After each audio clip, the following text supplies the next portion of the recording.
Assalamu alaykum, to'g'ridagi barliq kitob anglag'uvchi do'stlar. Biz payg'ambar sallallohu alayhi va sallamning tarjimaholi yozilgan Shirin buloq degan kitobni o'qishni davomlashtiryapmiz. Oldingi qismda Ahzob urushiga yordamchi bo'lgan oqsoqollarni payg'ambarimizning jazolagan yerlarini o'qib o'tgan edik. Endi davomini o'qiymiz. Muhammad ibn Maslama qo'shini Muhammad ibn Maslama qo'shini Ahzob va Bani Qurayza urushlari oyoqlashgandan keyin tashkil qilingan tunji qo'shin bo'lib, 30 otliq chavandozdan tarkib topgan. Qo'shin Najdi ziminining Raviya tavalligidagi Qartot degan joyga qarab yo'lga chiqdi. Zariya bilan Madinaning oraliqi 7 kunlik musofa edi. Ular Madinadan Hijriyaning 6-yili Muharram 1-oyning 10-kuni qo'zg'alib, jiddiy yo'l yurib, Bani Bakri ibn Kilab qabilasining bir oymiqi o'ltirishliq joyga yetib berib, ularga ushtumtut hujum qo'zg'adi. Ular Badar tikivatdi. Musulmonlar ularning nurg'un to'yga va qo'y chorvalarini g'animat elib, Muharramning oxirgi kunlari Madinaga qaytib keldi. Ular yo'l ustida Bani Hanifa qabilasining boshlig'i Sumama ibn Ussalni tutib olib, birga haydab keldi. Sumama aslida Musaylima Kazzobning buyrug'i bilan payg'ambar sallallohu alayhi va sallamni qasdlab o'ltirishni maqsad qilib, g'ayri kiyinib, qiyofatini o'zgartib, Madinaga qarab kelayotganda musulmonlarning qo'liga tushib qolgan edi. Ular Sumamani akilibla masjidning bir tuvrikiga bog'lab etdi. Payg'ambar sallallohu alayhi va sallam uning oldiga chiqib, "Senda nima bor, ey Sumama?" degan edi Sumama. "Yaxshilik bor, ey Muhammad sallallohu alayhi va sallam. O'ltirvetsang jon egisini o'ltirvitsan, in'om qilsang tashakkur egisiga in'om qilasan, mol dunyo desang deganingni beraman" deb javob berdi. Shundan payg'ambar sallallohu alayhi va sallam uni shu peti qo'yib namozga kirib ketdi. Namozdan keyin payg'ambar sallallohu alayhi va sallam uning yonidan yana o'tib oldingi qitimqidek savol so'ragaydi. Sumama yana o'xshashla javob berdi. 3-qitimdimi shundoq bo'ldi. Shunga payg'ambar sallallohu alayhi va sallam yuqorqi bir qator so'zlashlardan keyin "Sumamani bo'shatib qo'yinglar" dedi. Sahobalar uni yeshib qo'yibdi. U masjidga yaqin joydagi bir xurmozorlikqa berib, g'usl tahorat oldi. Ondan qaytib kelib shahodat aytib musulmon bo'ldi va "Alloh bilan qasamki, yer yuzida men eng o'ch ko'radigan odamim sen eding. Endi sen eng yaxshi ko'radigan odamimga aylanding. Sen ilib kelgan din yer yuzida men eng o'ch ko'radigan din edi. Endi u men eng yoqtiradigan dinga aylandi. Sening qo'shinlaring meni tutib keldi. Men aslida umriga manga edim" dedi. Payg'ambar sallallohu alayhi va sallam uni tabrikladi va umra qilib kelishga buyurdi. Sumama Makkaga yetib kelaverdi. Qurayshlar uningga "Murtad bo'libsan, ey Sumama" deb esilib oldi. Bu chaqda u "Yo'q, murtad bo'lmadim. Balki men Muhammad sallallohu alayhi va sallamga ergishib musulmon bo'ldim. Qasam qilamanki, u payg'ambar sallallohu alayhi va sallam ruxsat qilmag'ucha sizlarga Yamamadin bug'doyning bir tal dinini mang'uzmayman" deb jakardi. Yamama tavalligi qadimdan tortib Makkaning ochliq bazasi edi. Shunga u yurtga qaytib borgan hamon Yamamadin Makkaga boradigan yo'lni to'sib, Makkaga bir to'gimi ochliq o'tkazmadi. Natijada Quraysh xalqi ochliqdan qisilib, payg'ambar sallallohu alayhi va sallamga xat yozdi. Ular xatida payg'ambar sallallohu alayhi va sallam bilan bo'lgan urug' tuqqandochilikni deb bo'lsinmi, Sumamaga xat yozib, Makkaga keladigan ochliqni qo'yib etishni o'tingan edi. Shunga payg'ambar sallallohu alayhi va sallam Sumamaga xat yozib, Makkaga ochliq yetkazib berishga yo'l qo'yishni aytdi. Bani Lihyan jangi Bani Lihyan xalqi payg'ambar sallallohu alayhi va sallamning sahobalaridan 10 kishining aldab opirilib, Raji degan joyda qaslab o'ltirilishiga sabab bo'lgan kishilar edi. lekin ularning coğrafiyalik o'rni Hijaz tavalligining Makkaga yaqin chetiga joylashgan bo'lg'achqa, ham musulmonlar bilan Quraysh doiralari o'tirsida, ham qaroqchi badaviylar o'tirsida keskin tirkishishlar bo'lib turg'achqa, shundaqla payg'ambar sallallohu alayhi vasallam bu cho'ng dushmanga qarshi yaqin joylarga ichkirlab kirib, harakat qilinish harbiy strategiya jihatda oqilonliq emas deb qarag'achqa, ular shu chaqcha qisos to'ridan tushib qilyotdi. Bu qitim Ahzab qo'shini o'zligidan parchalanib, dushmanning irodasi zo'r darajada bo'shab, amaliyotga tan berib, jahonning raftariga biqib ish tutadigandak qilib edi. Payg'ambar sallallohu alayhi vasallam Bani Leyhan xalqidan Raji degan joyda begunoh o'ltirilgan ashablarining qisosini oladigan fursat yetib keldi deb qaradi. Şuna u Hicriyaning 6-yili Rabbiyul avval yoki Jamadiyal avvalning birida musulmonlardan 200 kishi bilan urushga attandi. O'z o'rinda Madinada Abdullah ibn Ummu Maktumni qoldirdi.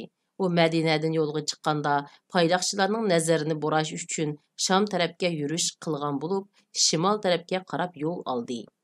Ondan ma'lum musofani bosgandan keyin janubga burilib, sur'atni tezlatib, uçqandek yo'l yurib, Amaj bilan Osman orlig'idagi mazkur sahobalar qatl qilingan joy Batni G'arronga yetib bordi.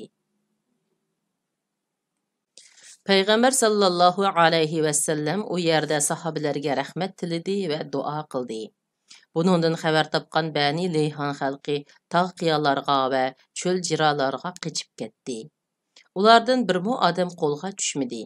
Bu chaqda Payg'ambar sallallohu alayhi vasallam ularning ziminida 2 kun turib, taraf-tarafga chorlig'ichi avatgan bo'lsa-mu, natijasi chiqmadi.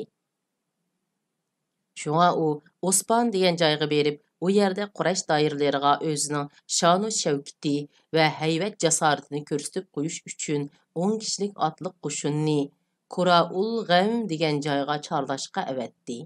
Ular vazifani o'rinlab qaytib kelgandan keyin Madinaga qaytdi. Bu qitim Payg'ambar sallallohu alayhi vasallamning Madinadan ayrilgan vaqti 14 kun bo'ldi. Qo'shin avatish va lashkari yurishlarning tezlashishi. Payg'ambar sallallohu alayhi vasallam Bani Leyhan urushidan qaytib kelgandan keyin qo'shin va fidoilarni avatish ishini tezlatdi. Tövəndəki qorular aşu hareketlerinin kiçiltilgan tasvirleridir. 1. Ukasha ibn Mihsan qo'shini Hicriyaning 6-yili Rabbiyul avval yoki Rabbiyul Usanida G'umri degan joyga avatilgan. Ukasha roziyallohu anhu 40 odam bilan Bani Asadning suyi G'umri degan joyga yetib bordi. Bu chaqda dushman alburun qochib ketgan edi. Şunun bilan musulmonlar dushmanning 200 tövgisini g'animat ilib Madinaga qaytib keldi. 2. Muhammad ibn Maslama qo'shini Mushu 2 oyning birida Zilqassa degan joyga avatildi. Muhammad ibn Maslama roziyallohu anhu musulmonlardan 10 kishi bilan yo'lga chiqib, Bani Sualabaning diyori Zilqassa degan joyga yetib bordi. Bu chaqda dushman taraf mukinib olgan edi. Ular 100 kishi edi. İbn Maslama qo'shini uxlab qilibdi. Dushman bostirib kelib, Ibn Maslama roziyallohu anhudan boshqa hammasini qatl qilibdi. Ibn Maslama roziyallohu anhu og'ir yaralangan bo'lsa-mu qochib qutuldi. 3. Abu Ubayda ibn Jarrah qo'shini shu yili Rabu as-Sanada Zilqassaga avatildi. Payg'ambar sallallohu alayhi vasallam bu qo'shinni Muhammad ibn Maslama roziyallohu anhuning odamlari o'ldirilganlik xabarini anglagandan keyin yo'lga solgan edi. Abu Ubayda roziyallohu anha 40 kishi bilan yo'lga chiqib ibn Maslama qo'shini baxtsizlik uchirgan joyga yetib bordi. Ular kechilab piyoda yo'l yurib tong etish bilan tang Bani Sualaba diyoriga yetib bordi-da shu hamon hujumni boshlavatdi. Düşman tağ qırlarga qechib ketib, qo'shini o'ng'aysiz ahvolga tushirib qo'ydi. Shundaqdimi ular bir odamni asir olgan edi. U musulmon bo'ldi. Shuning bilan qo'shin nurg'un mol chorvalarni g'animat ilib qaytib keldi. 4. Zayd ibn Haris qo'shini Hijriyaning 6-yili Rabu sonida Jamumga avatildi. Zayd roziyallohu anhu Jamumga yetib berib, Muzayna qabilasidan Halima ismli bir ayolni tutub idi. Bu ayal ularni Bani Sulaymanning odamlari bar jilg'iga boshlab bordi.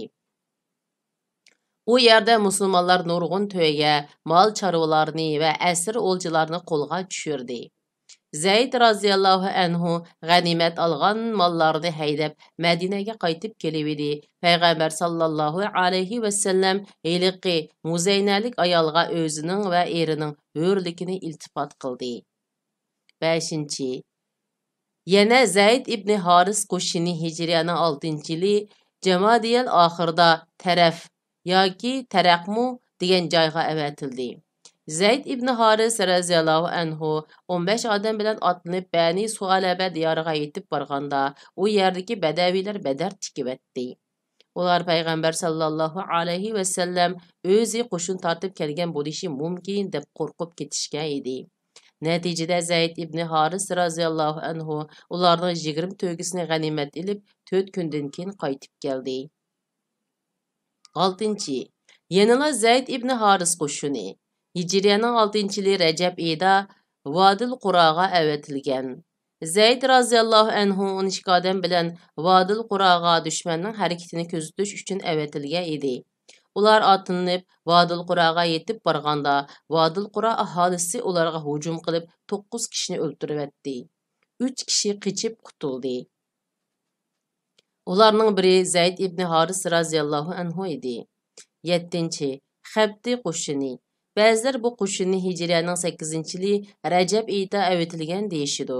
Lekin qo'shinning faoliyat ahvolidan qaraganda, bu qo'shinning cho'qim Hudaybiya vaqasi, ya'ni Hijriyaning 6-yili yil oxiridan ilgari avatilganligini ko'rib olg'ili bo'ladi. Bani Mustalaq jig'i Hijriyaning 6-yili Shayban. Bu urush garchi doirasi keng, mushaqqati og'ir, lashkari o'rinlashtirilishi murakkab cho'ng urush bo'lmasa-mu, lekin musulmonlar jamiyatida davolg'ush va muqimsizlik paydo qilgan munofiqlarning sharmanlarcha rasvoligini oshkorlab, musulmonlar jamiyatiga odiyjanoblik, isillik va iffat nomuslik fazilatlarni aslo qilgan edi. Islom shar'iy jinoiy ishlar chorasining yo'lga qo'yilishiga sabab bo'lgan vaholanki jiddiy jarayoni murakkab va ahamiyati zo'r bir urushdir. Biz avval urushni qo'zg'ashning sababi va uning tafsiliy jarayonini so'zlab o'tgandan keyin jangda yuz bergan voqeliklarga nazar solayli. Urushni qo'zg'ashning sababi Bani Mustalaq qabilasining boshlig'i Haris ibn Zirar bütün qabilliklarni shuningdek boshqa qarindosh qabilalardan uni qo'llaydiganlarni birlashtirib Madinaga hujum qilmoqchi bo'lib yetibdi degan xabar payg'ambar sallallohu alayhi va sallamga anglandi. Shunga payg'ambar sallallohu alayhi va sallam bu xabarni aniqlash uchun Burayda ibn Hasib Aslami roziyallohu anhu ni avatdi. Burayda roziyallohu anhu u yerga berib Haris ibn Zirar bilan ko'rishdi va ahvolni uqqandan keyin qaytib kelib, payg'ambar sallallohu alayhi va sallamga ma'lum qildi. Bunun bilan payg'ambar sallallohu alayhi va sallam Bani Mustalaq xalqi haqidagi xabarning haqiqatan rost ekanligiga jazm qilgandan keyin sahobalarga jiddiy urush chaqirig'i chiqarib, mushu oy Sha'bonning 2-kuni Madinadan yo'lga chiqdi. Bu qitim burunqi urushlarga qatnashmagan bir bölük munofiqlarmı chiqqan edi. Madinada o'z o'rinda Zayd ibn Haris raziyallohu anhuni qoldirdi. Bir aytilishda Abu Zar raziyallohu anhuni, yana bir aytilishda Sulayma ibn Abdullah raziyallohu anhuni qoldirgan deyilgan. Mushu asnada Haris ibn Zirar musulmonlar qo'shinining ahvolini egallash uchun bir payloqchini avatgan ekan. Musulmonlar uni tutib olib o'limga mahkum qildi. Haris ibn Zirar va uning odamlari payg'ambar sallallohu alayhi va sallamning qo'shin tortib kelganligini va payloqchilikqa avatilgan odamining o'ldirilganligini anglab, qattiq sarosimaga tushdi. Atrofdagi qabilalardan to'plangan yollanma qo'shin bir-birlab tarab ketishdi. Payg'ambar sallallohu alayhi va sallam Murays degan joyga yetib beribdi, dushman jangovar holatga o'tib urushga tayyorlandi. Shuna payg'ambar sallallohu alayhi va sallam musulmonlarning saflarini tuzib urushga tayyorlandi. Muhojir musulmonlarning alimi Abu Bakr raziyallohu anhuga, ansarlarning alimi Said ibn Ubada raziyallohu anhuga tutqizildi. İki taraf birdam o'q etishib, bir-biriga hayva ko'rsatishdi. Arqadan musulmonlar payg'ambar sallallohu alayhi va sallamning buyrug'i bilan tangla hujum qilib ustunlikni egalladi. Mushriklar mag'lub bo'lib, nurg'un odamidan ayrildi. Payg'ambar sallallohu alayhi va sallam nurg'un ayollar, bolalar, to'yga va qo'ylarni g'animat oldi. Bu urushda musulmonlar tarafdan faqat birla kishi qazo qildi. Uni ansarlardan biri dushmanning odami deb o'ylab o'ldirib qo'ygan edi. Yuqorqilar tarixshunoslarning aytganlaridir. Ammo Ibn Qayyum rahimahullohning aytishicha, yuqorqi bayonda xatolik bor ekan. Chunki bu urushda o'lish, o'ltirilish bo'lmagan. Payg'ambar sallallohu alayhi va sallam ularga bir suv bo'yida ushtumtut hujum qo'zg'abla, xotin bola chaqalarini va mol-mulk qo'y qolalarini g'animat olgan. Sahih hadisdimi Payg'ambar sallallohu alayhi va sallam Bani Mustalah xalqiga to'ydirmala hujum qo'zg'agan deyiladi. Əsrlər içində Bani Mustalah qabiləsinin başlığı Haris ibn Ziraның qızı Cüveyrimu bar bo'lib, u Sabit ibn Qays raziyallohu anhuga taqsim qilingan edi. Sabit raziyallohu anhu uning bilan to'lam to'lab qutulishga xat chek putishdi. Payg'ambar sallallohu alayhi va sallam buni uqib, uning zimmasidagi to'lamni ado qilib, uni amriga oldi. Bu nikohdan keyin musulmonlar Bani Mustalah xalqini payg'ambar sallallohu alayhi va sallamning qiyin ana, qiyin ota xudo bojilari deyishib, musulmon bo'lgan 100 oilli kishini ozod qildi. Buning bilan Juvayriya roziyallohu anha o'z xalqiga nisbatan eng barakatli ayol bo'lib qoldi. Xo'sh, endi biz bu urushda yuz bergan voqealiklarga keladigan bo'lsak, bu voqealarning bosh qo'zg'uvchisi yanala Nifaqning ximir turchi va munofiqlarning katibishi Abdullah ibn Ubay ibn Salul va uning qo'lchumoqchisi shaykilari bo'lg'ashqa, ularning musulmonlar jamiyatida paydo qilgan qudratqulluq va ig'vogarchilik jinoiy harakatlarini qisqacha tunishtirib o'tgandan keyin mushu voqeadagi tafsilotga o'tamiz. Munofiqlarning Bani Mustalah jangidan ilgirki maydonlarda o'ynagan roli. Aldınqı bablarda munofiqlarning katibishi Abdullah ibn Ubayning islom diniga va musulmonlarga qarata qattiq o'chmanlik saqlab kelayotganligini, bo'libmi payg'ambar sallallohu alayhi va sallamga qarata bek qattiq o'chmanlik qilganligini, chunki Madina tavasida Avis va Xazraj arablari Abdullah ibn Ubayni o'zlariga oliy huquqliq shohinshoh qilmoqchi bo'lgan bo'lib, onunğa padişahlıq tacı kiygizish uchun unchi marvoyit to'playotgan bir paytda Madinaga islom dini kirib, xalqning ko'zini ochgan va ularning islom bayrog'i ostida birlashtirib, Abdullah ibn Ubayni bo'lg'isi shohlikdan mahrum qo'yganligini. Shunga u payg'ambar sallallohu alayhi va sallamni mening bo'lg'isi shohlik huquqimni tortib oldi deb qarab, payg'ambarga yo'shurun o'chmanlik saqlab yurganligini bir qancha yerda tilga ilib o'tgan edi. Onun bu xil o'chmanlik suiqasdi va gina adovatlik zahar xandiliki, u yolg'ondan musulmon bo'lganligini jakarlashning oldi keynida xeyli ko'p yerda oshkora bo'lib qolgan edi. Bir qatim payg'ambar sallallohu alayhi va sallam yovdoq eshakka minib Said ibn Ubada roziyallohu anhuning kesilini ko'rgili ketib etib, yo'l ustida bir so'rindan o'tdi.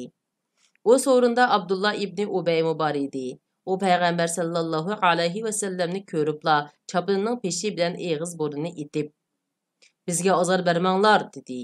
Payg'ambar sallallohu alayhi va sallam to'xtab, majlis ahliga Qur'on tilovat qilib berivdi. U yana biljirlab,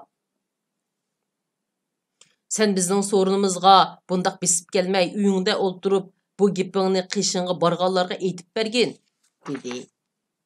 Mana bu Abdullah ibn Ubay degan munofiqning yolg'ondan musulmon bo'lganligini izhor qilishning oldidagi qilmishi edi.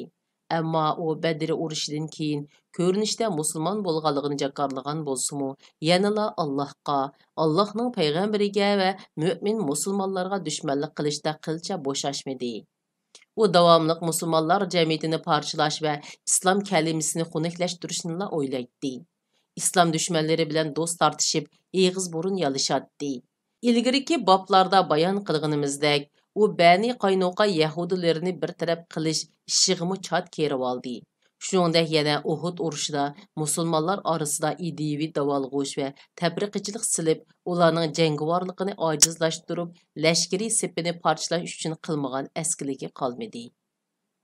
Bu munofiq qattiq hiyligar va aldamchi bo'lganlikdan u yolg'ondan musulmon bo'lganning atisidan boshlabla Masjidi Nabaviyning mihrobida o'ltirib olatida payg'ambar sallallohu alayhi vasallam har juma xutbaga chiqib munbarda o'ltirsa, u munbarning yiniga berib, "Xaloyiq, mana bu payg'ambar sallallohu alayhi vasallam ko'z oldimizda turibdi. Alloh sizlarni uning bilan hurmatladi va ulug'ladi. Shunga uni qo'llanglar. U hozir sizlarga vaz nasihat qilib beridi. Obdan anglab itoat qilinglar", deb qo'yib ondan o'ltiratdi. Biror odamni kishilar orasida xijil qilmaslik payg'ambar sallallohu alayhi vasallamning isil axloqi jumlasidan bo'lg'ashqa, Rasululloh u o'ltirgandan keyin ondan o'rnidan turib juma xutbasini o'qiydi. Bu munofiqning eng sharmanda yeri shuki, u Uhud urushidan keyingi haftasidagi jumada oldingi haftasi texi musulmonlarga osiylik qilib, eg'ir jinoyat o'tkazgan turuqliq o'rnidan turib yana gelini qirib, burunqi qiliplashgan so'zlarini demoqchi bo'lg'aydi, musulmonlar uning peshini tortib, "O'ltir, Xudoning dushmani. Sen bu yerda turib so'z qilishga loyiq emas. O'tgan hafta nimalarni qilmading?" dedi. Bu çağda o öğrülgenice kişilerin gecgisini atlap çıkıp ketiyotip, "Ezbirayı Xudo, go'yo men xato gap qilgandek, men texi uning gapini qo'llavassam", deb ko'pchilikka ko'zlaridan zahar yog'dirib sapni oralab chiqib ketdi. Ansarlardan bir kishi uningga masjid darvozasi oldida uchrab, "Hey, seni, bu nim qilg'ining? Kayningga yong'in. Rasululloh sana mag'firat tilsin", degaydi u. "Menga uning mag'firat tilishining keragi yo'q", deb qo'yib, keynigimi qaramay ketib qoldi. Uning yana Bani Nazir Yahudilari bilan burundan tortib nahayda quyuq bordi kallisi bor edi. Ularni musulmonlar muhosiraga olgan kuni, u musulmonlarga qarshi ular bilan til biriktirib, "Agar yurtinglardan chiqarilsanglar, biz chuqum sizlar bilan birga ketimiz. Sizlarga urush ichilsa, chuqum sizlarga yordam qilamiz", dedi. Shuningdek yana Ahzab urushi mezgilida Abdullah ibn Ubay va uning shoyigilari mo'minlar orasida ziddiyat va fitna fasod urqini chechish va ularning dillariga qo'rqinish va vahima silishdek ig'vogarchilik qilmishlari bilan shug'ullandi. Sura Ahzabda Alloh taolo mundaq deydi: "Ayni vaqtda munofiqlar va dillarida munofiqlik kesili borlar Alloh va uning payg'ambari bizga quruq va'dalarni qilibdikan deyishatdi. Ayni vaqtda ulardan bir guruh odam, "Ey Yasribliklar, bu yerda turmay qaytinglar", deyishatdi. Ulardan yana bir guruh odam, "Bizning uylarimiz haqiqatan ochiqchilikda", deyishib, payg'ambardan ruxsat so'rashatdi. Ularning uylari ochiqchilikda emas, ular faqat qechishni o'ylaydi. Qur'oni Karim Sura Ahzab 13-sura 12-13 oyat degan oyatdan toki agar ittifoqdosh qo'shin qaytib kelsa, ular qirda A'robilarning, ya'ni qir arablarning yinda turib, sizlarning xavringlarni uqqash, tinish yetishni orzu qiladi. Ular urush vaqtida aranglarda bo'lgan taqdirdimi, qo'rqqanlikdan jangga riyo qilib, onda-sanda qatnashgan bo'ladi. Qur'oni Karim Sura Ahzab 13-sura 20-oyatning bir qismi degan oyatlargacha bayon qilingan ahvollar ularning amaliyati edi. Lekin Yahudilar, munofiqlar va mushriklar islom dinining bu tavallikda shuncha tez g'olib o'ringa chiqib qilishi, hargiz uning moddiy jihatdagi ustunligi, qurol yaroqlarining sarxilligi va qo'shinning sonining ko'p, sifatining yuqorligidan bo'lmasdan, balki uningdagi birdan-bir sabab islomiy jamiyat va uning har bir a'zosi o'zlashtirgan ham bahramon bo'layotgan iymon, e'tiqod va ma'naviy qimmat qarashi, axloq qarashi va oliy ulgi tiklash qarashi bilan zich munosabatlik ekanligini obdan biladi. Ular yana islom dinidagi bu ortiqchiliklarning bosh manbasi va shu go'zal axloq fazilatlarining amaliyotdagi eng oliy ulgisi Muhammad sallallohu alayhi va sallamning ekanligini obdan biladi. Bulubmu ular o'tgan 5 yil mobaynidagi jang maydonlarini aslagandan keyin bu dinni ve onun e'tiqodchilarini qurol kuchi bilan yo'qotqili bo'lmaydiganligini tunib yetdi. Şuna ular aşu məqsədi üçün ictimai əxlaq və örüb-adət ənənləri dəstək qılıb durub, bu dinğa qarşı kən köləmlik təşviqat, ideologiya siyasi uruşu qozğaşni və bu uruşның asaslıq obyektini yanıla Peyğəmbər sallallahu alayhi və səlləmnin şəxsiyyətini qilishni qaror qildi. Ular bulup Mədinəyə yerlik bolğanlığı üçün musulmonlar bilan bemalol arışalaydı və onların hissiyatını qozğab ig'vo tarqıtalaydı. Şundaq bolğaşqa məzkur tətur təşviqat urushi vəzifəsini muşu munafiqlar üstüge aldı və onların baş məsuli yanıla Abdullah ibn Ubay ibn Salul boldu.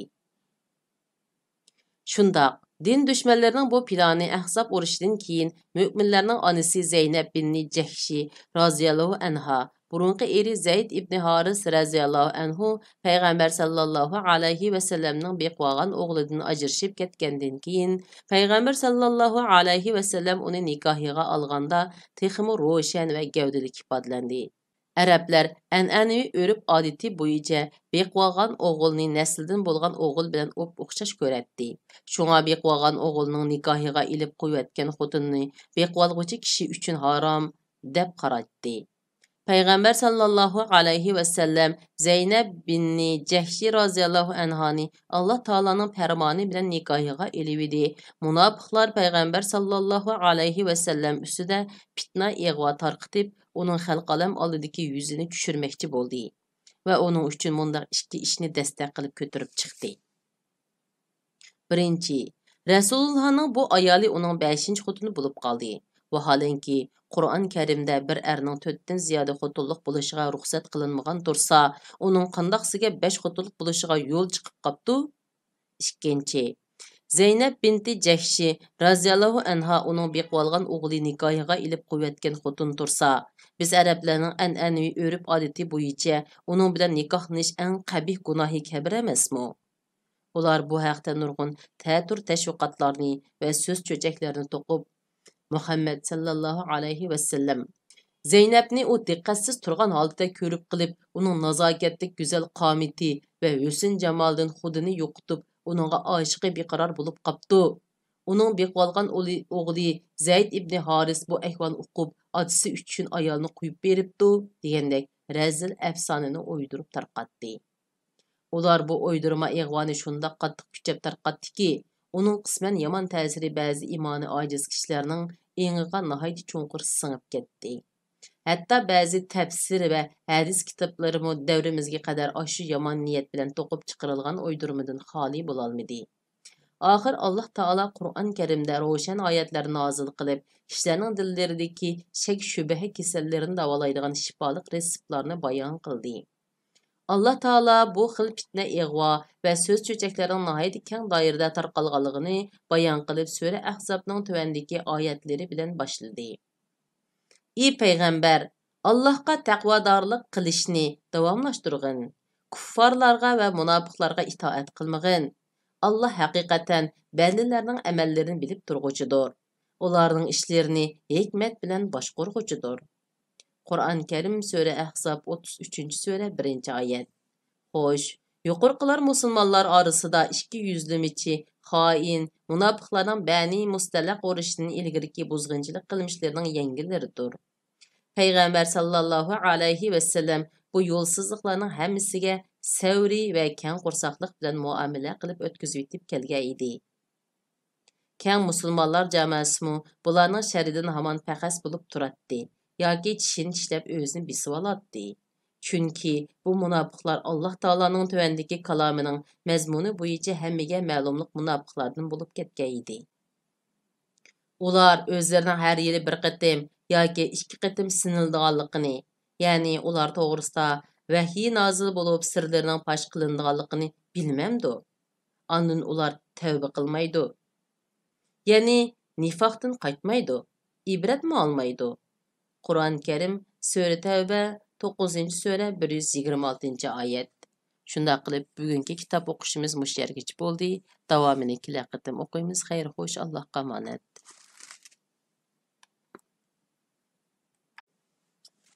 Assalamu alaykum, to'g'ridagi barliq roman anglag'uchi do'stlar. Biz Peygamberimiz sallallahu alayhi ve sellem'nin tercümhali yazılgan Şirin Bulaq degan kitapni o'qishni davomlashtiryapmiz. Aldınғы qismda İslamga kirdik degan amaliyotda munofiqlik qilayotgan Abdullah ibn Ubay ve onun şaykileri müminler arasıga ziddiyet ve fitne fasad uruqini çeçivatqan, ularni Peygamberimizning yo'lliq usulda hal qilgan yerlerini o'qib o'tgan edik. Endi davomini o'qiymiz. Munofiqlarning Bani Mustalaq jangida o'ynagan roli. Bani Mustalaq urushi yurishiga munofiqlar Alloh taolo aytgandek: "Agar ular sizlar bilan birlikda chiqqan bo'lsa, oranglarda faqat fitna fasodni ko'paytadi. Oranglarga bo'lginchilik silish uchun chuqum suxanchilik bilan shug'ullanadi." Qur'oni Karim Sura Tavba 9-sura 47-oyatning bir qismi. Ular shu maqsadda musulmonlar sepiga qo'shilib birga chiqqan edi. Ular bu urush jarayonida o'zlarining zaharlik sisiq nafaslarini chechishga mundaq ikki yuchuq topdi. Natijada ular musulmonlarning ichki qismida og'ir davolg'ish paydo qildi va payg'ambar sallallohu alayhi va sallamning obraziga og'irchilik ilib keldi. Tuvandagi qurlar ularning bu qilmishining tafsilotidir. Munofiqlarning Madina qaysoq eng aziz odam Abdullah ibn Ubay va munofiqlar o'zlarini demakchi. Eng xor odam payg'ambarimiz sallallohu alayhi va sallam va mu'minlarni Madinadan chiqarib o'tdi deganligi. Payg'ambar sallallohu alayhi va sallam jang oyoqlashgandan keyinmi tig'cha Muraysi bu suning nomi. Bu yerdan ayrilmagan edi. Qo'shinning suv to'shig'ichlari kelib ketib jiddiy suv to'shivatadi. Suv to'shig'ich ichida Umar ibn Xattob roziyallohu anhuning Jahjahul G'ig'ori ismli bir xizmatkori bo'lib, u Sinan ibn Vabril Juhani bilan navbat talishib urushib qoldi. Natijada Sinanul Juhani Ansari bo'lsang kel deb to'lidi. Jahja muhojir bo'lsang kel deb yordamga odam chaqirdi. Payg'ambar sallallohu alayhi va sallam buni anglab, "Jahiliyatcha tarafbozlik davollarini yana ko'tarib chiqamsizlar? U suvni to'kitinglar, u sisiq ekan" dedi. Abdullah ibn Ubay bu jidal mojaroning tafsilotini anglab xafa bo'lib, bir to'p Xazrajlik kishilar oldida, ularning ichida imonliq yigit Zayd ibn Arqam raziyallohu anhu bor edi. Ular muhojirlarni demakchi. "Shunda qildimi texi? Biz ularni yurtimizga tushirdik, uy makonlarimizga boshladik. Endi ular bizni urg'udak bo'ptimi? Yaxshilik yomonlik degan shu. Azbray Xudo, biz Madinaga qaytib borgan hamon ularni Madinadan chuqum qo'g'lab chiqarmiz" dedi. Ondan yana atrofidagilarga tapa qilib, "Bu xo'rliqning hammasiga o'zinglar sababchi. Ularni yurtinglarga tushirdinglar. Mollaringlarni tang bo'lishdinglar. Qasam qilamanki, ularga hech narsa bermagan bo'lsanglar, albatta boshqa yerlarga ketishadi" dedi. Zayd ibn Arqam raziyallohu anhu bu gapni tag'isiga aytdi. Tag'isi kelib, payg'ambar sallallohu alayhi va sallamni vaqiflantirdi. Bu chaqda payg'ambar sallallohu alayhi va sallamning yonida Umar ibn Xattob roziyallohu anhu bor edi. U buni anglab, "Ey Rasululloh, Abbad ibn Bashrini buyrug'in, bu munofiqni yig'ishtiribsin" degaydi. Payg'ambar sallallohu alayhi va sallam kishilar so'z tarqitib, "Muhammad sallallohu alayhi va sallam o'z odamlarini o'ltiribdi" desa qandoq bo'ladi? "Ey Umar, hargiz unday qilg'il bo'lmaydi. Lekin sen darhol qo'zg'alish buyrug'i e'lon qilgin" dedi. Bu odatda yo'l yurish nihoyatda beab vaqt edi. Farmonga asosan qo'shin noiloj yo'lga chiqdi. Bu chaqda Usayd ibn Huzayri roziyallohu anhu payg'ambar sallallohu alayhi va sallamning oldiga kelib salom berdi va uningga munda g'ayri vaqtda otinish buyrug'i berishning sababini so'ragan edi. Payg'ambar sallallohu alayhi va sallam, "Sen hiliqi jamat dishingning nima deganini uqmadingmi?" dedi. Usayd roziyallohu anhu, "U nima debdi?" dedi. Payg'ambar sallallohu alayhi va sallam, "U Madinaga qaytganda xor adam, ya'ni muhojirlarni qat'iy qo'g'lab chiqaraman debdi-ku" dedi. Usayd roziyallohu anhu, "Ey Rasululloh, balki xohlasang Madinadan uni qo'g'lab chiqara olaysan. Azbray Xudo, u haqiqatan xor zabundur. sen əzizdursan, dedi. Andın yana, ey Rasulullah, onunğa çıraylıqca illiq muamele qılğın. Mən qəsəm qılımayınki, onun adamları onunğa şaxlıq tac kiygüzüş üçününce mərvayit tiziyotqanda Allah bizge seni keltirib berdi. O hazır seni bolğusi şaxlıqımni tartıb aldı, deb tətur qarawatıdı, dedi. Şunun bilen Peygamber sallallahu aleyhi ve sellem qoşun bilen billa şu günü bütün bir gün ve keçisi toxtamay yol yurdi.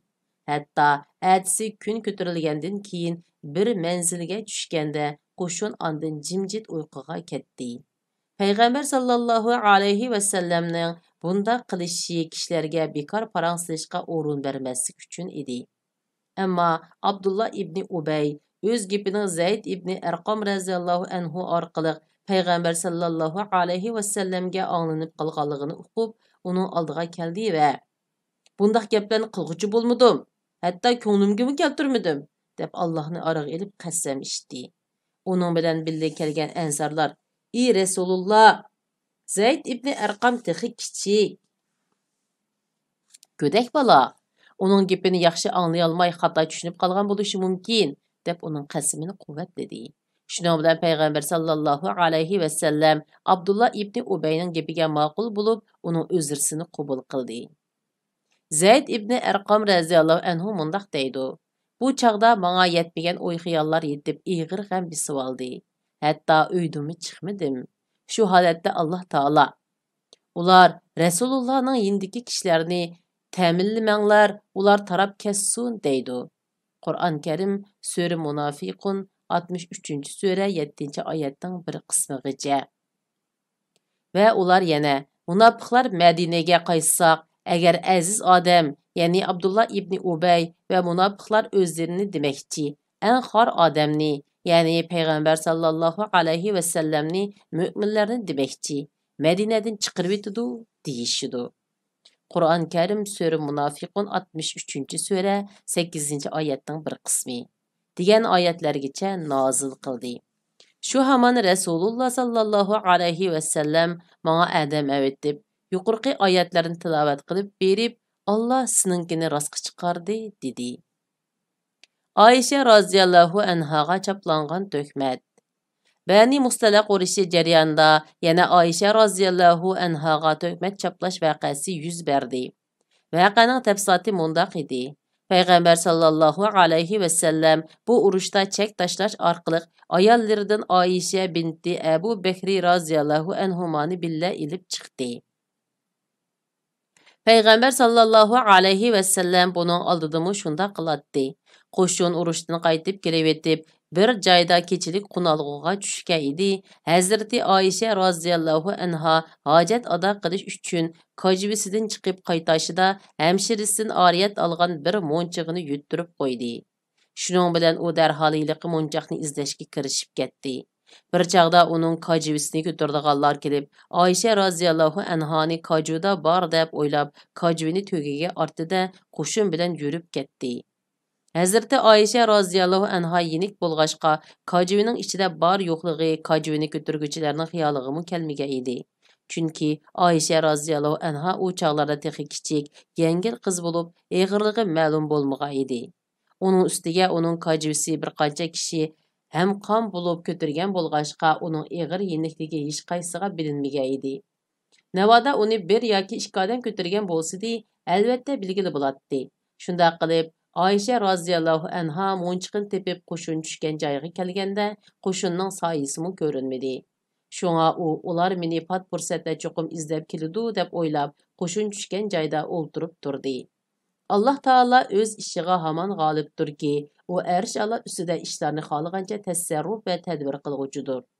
Ayşe raziyallahu anha o'ltirib bir chaqda ko'zi uyquga ketdi. O taki Safvan ibni Muattal raziyallahu anhu'nun biz elbette Allah'ın igdarchılığıdırmiz, yani Allah'ın bendilerimiz. Çokum Allah'ın dergahına qaytimiz. Kur'an-ı Kerim Sure Baqara 2. Sure 156. ayet. Resulullah'ın ayalığı bu degan ovozi bilan tang uyg'ondi. Safvan ibn Muattal raziyallahu anhu oldingi manzilda uxlab qilib keyinroq uyg'onib qo'shinning keynidan yetib kelgan edi. U Ayşe raziyallohu anhani Məstura bo'lishning oldida ko'rgan bo'lg'achqa, Iroqdan bir ko'ribli tunib oldi. Ondan to'ygusini cho'ktirib, Ayşe raziyallohu anhoga ishorat qildi. Savfon raziyallohu anhu Ayşe raziyallohu anhoga bir eg'iz gap qilmadi. Shuning bilan Ayşe raziyallohu anha Savfonning to'ygisiga mindi. Savfon raziyallohu anhu to'ygisini yetilab yo'lga ravon bo'ldi. Oxiri bir chaqda qo'shinning keynidan yetib keldi. Bu chaqda qo'shin tushlik dam ilishga qo'yitilgan edi. Ko'pchilik ahvolni ko'rib hang-tang qilishdi. Bibok kishilar har qaysisi o'z oldiga gap qilishdi va eg'iziga kelganini jo'yladi. Dal bu chaqda pastkash mal'un Abdullah ibn Ubayning ko'ngli ko'ksi yayrab, gul qaqalari ichilib ketdi. Munofiqlikning va hasad-xuruqning bus buxorotlari keng kushada chiqarib, qo'shinning sap havosini bulg'atdi va Batnomni ko'zi ko'rgandek to'qib biriga onni qo'shib yeyishga boshladi. Uning shaykillari töhmatga oid gap so'zlarni to'qib yetkizib, uni xom material bilan ta'minlab, uningga yaxshichaq bo'lishga boshladi. Qo'shin Madinaga yetib kelgandan keyin ular bu yolg'on yavudoq so'z cho'chaklarini Madinaga pur ketkizvatdi. Payg'ambar sallallohu alayhi va sallam o'zini tutib olib, sabr qilib bir qancha kunni o'tkazdi. Ondan keyin vahiy to'xtab qolg'achqa, sahobalardan bir qancha kishiga Oyishadan ayrilib ketish to'g'risida maslahat soldi. Ali roziyallohu anhu uningdan ayrilib ketish, boshqadan o'ylanishga gap agitibroq maslahat berdi. Ammo uchiq ichib demidi. Usama roziyallohu anhu va boshqalar uni amriga saqlaverishni, dushmanning ig'vosiga quloq solmaslikni aytdi.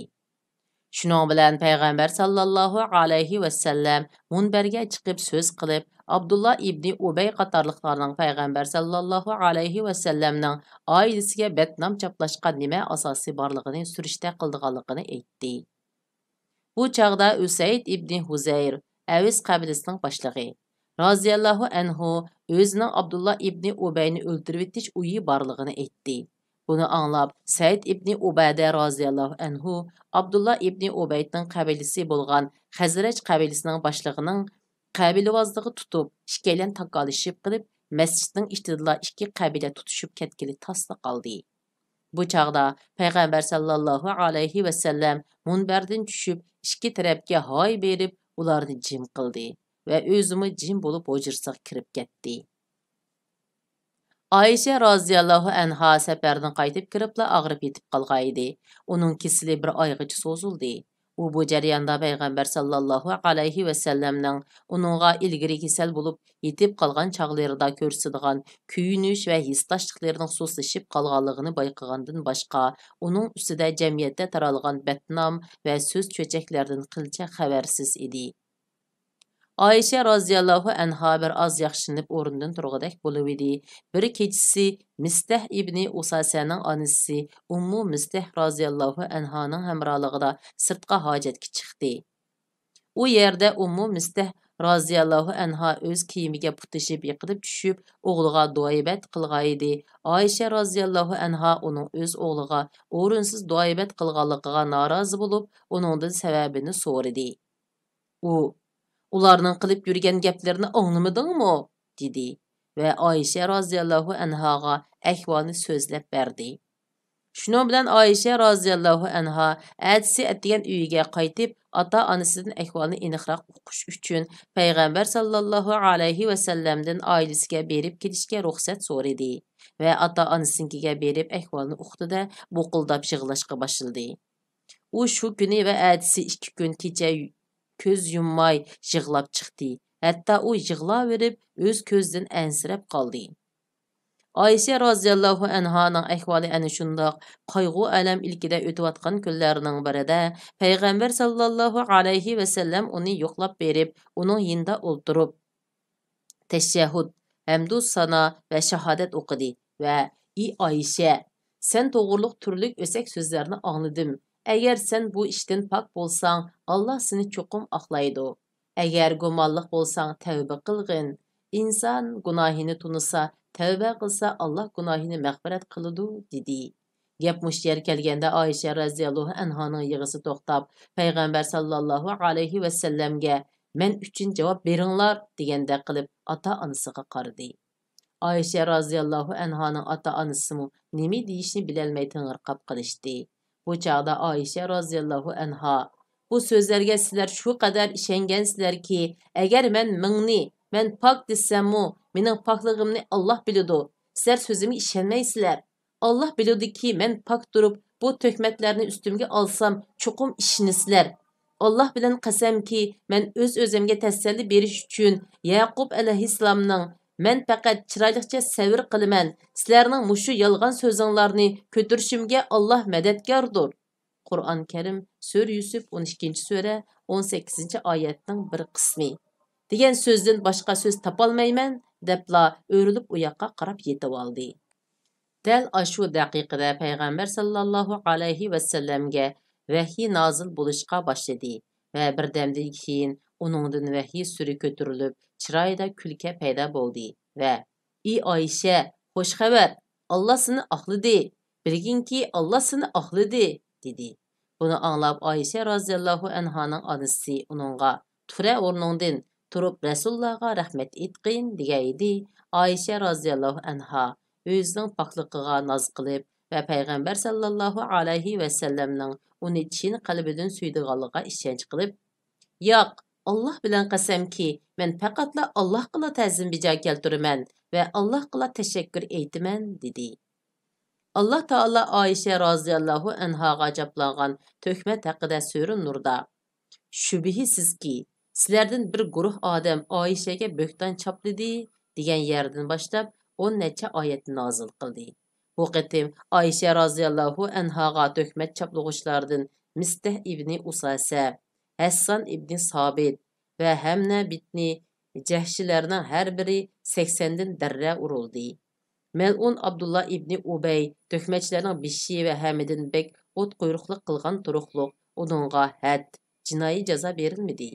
Sababi shariatda belgilangan jinoiy ishlar chorasi jinoyat sodir qilguvchilarning gunohini yengillatish uchun edi. Holbuki Alloh taolo bu qitimqi gunoh sodir qilguvchilarning katta boshlariga og'ir azob borligini aytdi yoki uning o'ldirilishini to'sib qolgan siyosiy va ijtimoiy maslahat bu qitimi o'z rolini joriy qildirgan bo'lishi mumkin. Shunday qilib, Madina osmonini bir oyda qoplab olgan fitna fasod, g'albi g'udurlar va o'sak so'z cho'chak, qora tomonlari taraf-tarafga tarab, havo ichilib ko'ngillar taskin topdi. Munofiqlarning katibishi Abdullah ibn Ubay shundoq rasvo bo'ldiki, shundan keyin u el orasida faqat beshini ko'tarolmaydigan bo'lib qoldi.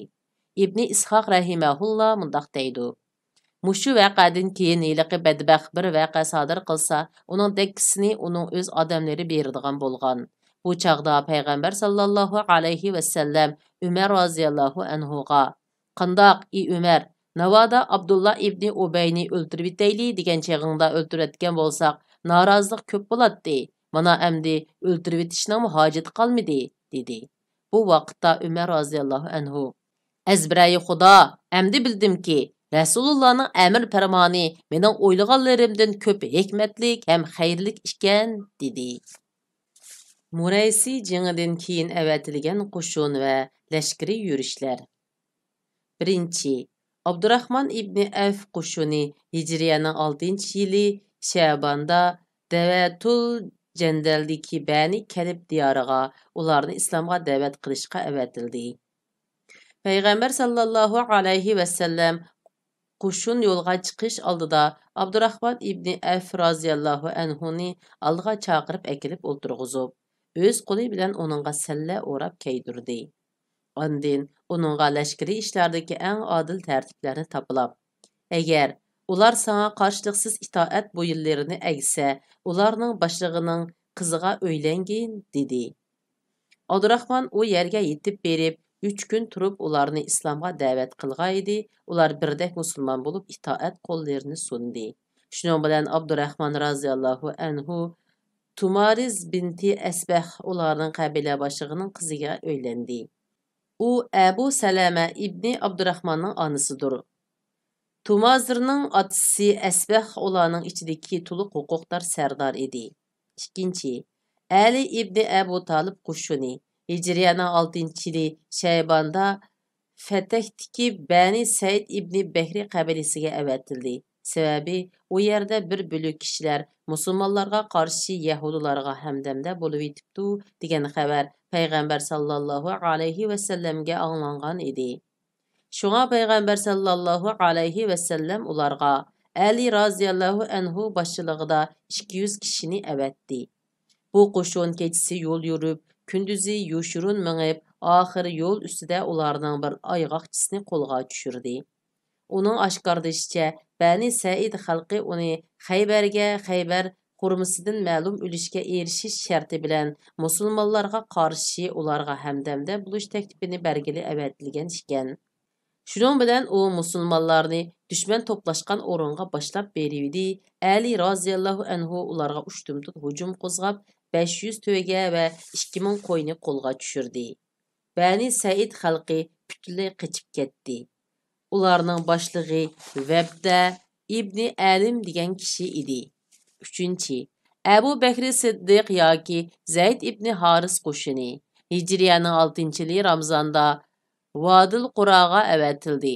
Səbəbi o yerdagi Bəni Fəzara aymiqi Peyğəmbər sallallahu alayhi və səlləmni qasdlab öldürüşni planlagan idi.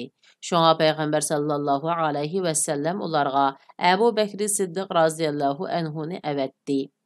Səlimə ibni Əkvəi raziyallahu anhu mundaq deydi.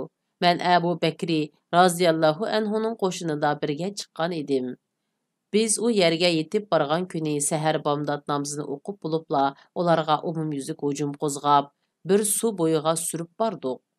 Əbu Bəkri raziyallahu anhu o yerdə qarşılıq görsətkən bir bölük kişilərni ölümgə buyurdu. Mən ayollar və balalar aralaş bir türküm kişilərinin qaçıb tağdan işib ketiyotqanlığını gördüm də dərhal ularning aldığa oq üzüb ularni toxtatdım. Bularning ichida Ümmü Firqa ismlik bir xotunning nahayat güzel və sahib jamalik bir qizi bar ekan. Mən ularni haydab kelib edim. Əbu Bəkri raziyallahu anhu iliqi qizni manga iltifat qilib etdi. Mən onun texi yüzünü açmağa edim. Rasulullah sallallahu alayhi və səlləm onu məndən sorup elib Məkkədə müşriklərinin qulunda qiynalayotgan musulman əsirlərə almashtırdı. Ümmü Qirfə ayol Peyğəmbər sallallahu alayhi və səlləmni qasdlab öldürüşkə tayyorlik qilayotgan 30 kishini qurol yaraq və başqa təminat bilan ta'minlagan azazul xotun idi. Şuna o bu qitim tegishli jajisini yedi. 30 odamimo sağ qalmadı. 4. Kuruz ibni Cabiril Fihri qo'shuni. Bu qo'shin mushu yili Şevvalda Urayna qabilalik bir uchum kishilarga qo'g'lab zarba berishga avatildi. Vaqaning jarayoni mundaq. Ukli və Urayna qabillərindən bir uchum buzuq adamlar Peyğəmbər sallallahu alayhi və səlləmnin aldığa kelib musulman bolğanlığını etdi. Ular Mədinədə bir məhəl turğandan keyin ularga Mədinənin havası yaqmay ağırıb qilishdi. Şuna Peyğəmbər sallallahu alayhi və səlləm ularni yaylaqdakı töglərə qarışıb bərgəş, aşu töglərinin sütü və süydüklərini içishki buyurdu. Ular o yerga berib saqayıb edibla Peyğəmbər sallallahu alayhi və səlləmnin padişələrini öldürüb etib, murtad bulub sadiqa töglərini haydab qaçıb getdi. Ular musulman bolğandan keyin müşrik buluşdu. Şuna Peyğəmbər sallallahu alayhi və səlləm ularni qoğlaş üçün sahabelərdən Kurz ibni Cabiril Fihri raziyallahu anhuni 20 atlıq bilan əvətdi və ularga dua qilib: "Ey Allah, ularning yo'lini oxiri yo'q, tuyuq yo'l qilib etgin va ularning yo'lini chig'ir yo'ldimi tor qilib etgin" dedi. Alloh taolo ularning yo'lini haqiqatan eziqtirib etgan edi. Chunki ular uzoq o'tmay Kurz ibni Cabiril Fihri raziyallahu anhuning qo'liga tushib qoldi. Shuning bilan ularga Peyğəmbər sallallahu alayhi və səlləmning padişalariga qilinganiga o'xshash chora ko'rilib o'ldirildi. Sahihul Buxarida Anas raziyallahu anhudan shunga o'xshash bir hadis rivoyat qilinadi. Xo'sh, mana bular Ahzab urushi va Bani Qurayza urushidan keyin avatilgan qo'shinlar va ilib berilgan lashkariy harakatlarning tafsilotidir. Hech qaysida o'lim, yetim yoki qurolliq elishish bo'lmadi. Yuz berganlarimi oddiy tirkishishlar edi. Xulosa qilib aytganda, mazkur lashkariy harakatlarning hammasi shu kamga qadar o'z xudini topmayotgan mug'ambar dushman kuchlarni va yoki qaroqchi badaviylarni qo'rqitib, bo'riga jimiqtirib qo'yish uchun ilib berilgan pasil xarakterlik chorlash, kuzatish harakati va yoki ularni adablash harakatidan iborat edi. Ayni chog'dagi konkret shart-sharoitlarga nazar soladigan bo'lsak, Ahzob urushidan keyinla davr yo'linishida zo'r o'zgarishlarning bo'lganligini, mushriklarning ma'naviy kuchi bora-bora xo'rab, islom da'vatini to'sish va uning sha'nu shavkatini yerga urish yomon niyatidan qadam-qadam voz kechishga boshlaganligini ko'rib olaymiz. Mana bu yakunimiz ikki taraf o'rtasida Hudaybiya sulhisining imzolanishi bilan isbotlanadi. Chunki sulhi tuzish va kelishim imzolash deganlik mushriklarning uzoqdan beri qon kechib jang qilib kelayotgan ashu musulmonlar qo'shinining harbiy va siyosiy o'rnini e'tirof qilish deganlikdir. Shundaqla bu islom dinining Alloh taoloning zaminidan qonunli holda o'rin olganligini tarix sahifasiga bitganlikdir albatta. Shundaq qilib bugungi kitob o'qishimiz mush yergacha bo'ldi. Kelar qatim ko'rishaylik, xayr xo'sh, Allohga omonat.